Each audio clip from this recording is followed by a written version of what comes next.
Analyser cette rencontre, Jean-Gilles Assard nous a rejoint en plateau. Bonsoir Jean-Gilles. Bonsoir Nickerson. Alors on vient de voir le résumé, on vient d'avoir la réaction du président de l'US Sinamari. On lui a posé la question, mais j'ai envie de vous demander, puisque vous avez vécu en tant que sportif ce type d'événement et vous avez donc suivi la rencontre, qu'est-ce qui a manqué à l'US Sinamari pour remporter ce match? Je pense que ce qui a manqué à l'US Sinamari, c'est d'abord du rythme. Parce qu'il ne faut pas oublier, Sinamari est resté 3 semaines sans compétition.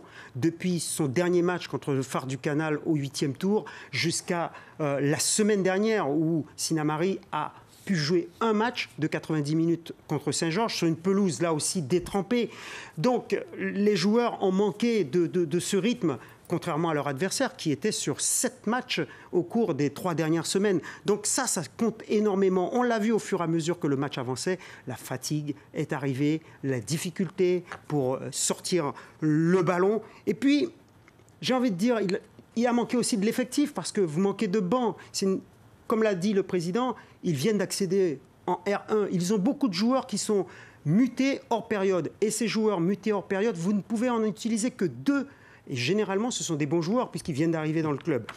Et ça a manqué à l'US Sinamari. Et puis, dernière chose, on va en parler encore tout à l'heure, c'est forcément l'atmosphère de ce match. Alors justement, cet événement était très attendu, un 32e de finale de Coupe de France. Ce n'est pas rien. On s'attendait à un engouement des supporters, même de la population guyanaise dans son ensemble. Et visiblement, on n'a pas senti cette ferveur. Est-ce que cela n'a pas gâché l'événement au final ? Permettez-moi de dire ce soir, est-ce qu'il fallait imposer un test PCR pour accéder au stade? Est-ce que c'était vraiment nécessaire? C'est ce qui a empêché la ferveur? Moi, j'en suis à ça, Nickerson. Pourquoi? Parce qu'aujourd'hui, quand on a vu le dispositif mis en place avec des contrôles, avec le lavage des mains, avec aussi, comment dirais-je, le passage dans la vapeur là, qui permet d'éliminer les bactéries. Le virus, oui. Je trouve que ça a été trop. Il y avait quand même 200 supporters qui se sont déplacés au stade Edmar Lama. Parce qu'un 32e de finale comme cela, c'était historique. 2 clubs de l'Outre-mer qui se rencontrent en 32e de finale, ça ne s'est jamais vu en Coupe de France.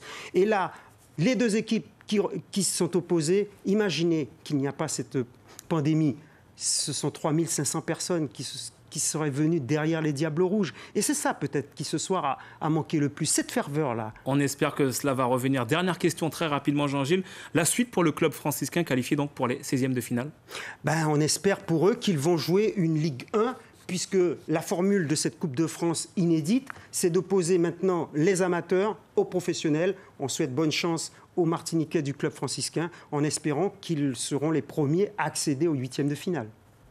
Merci en tout cas Jean-Gilles pour cette analyse et on rappelle que l'US Sinamari s'est incliné 3 tirs au but à 1 face au club franciscain donc de la Martinique lors de ce 32e de finale de la Coupe de France de football.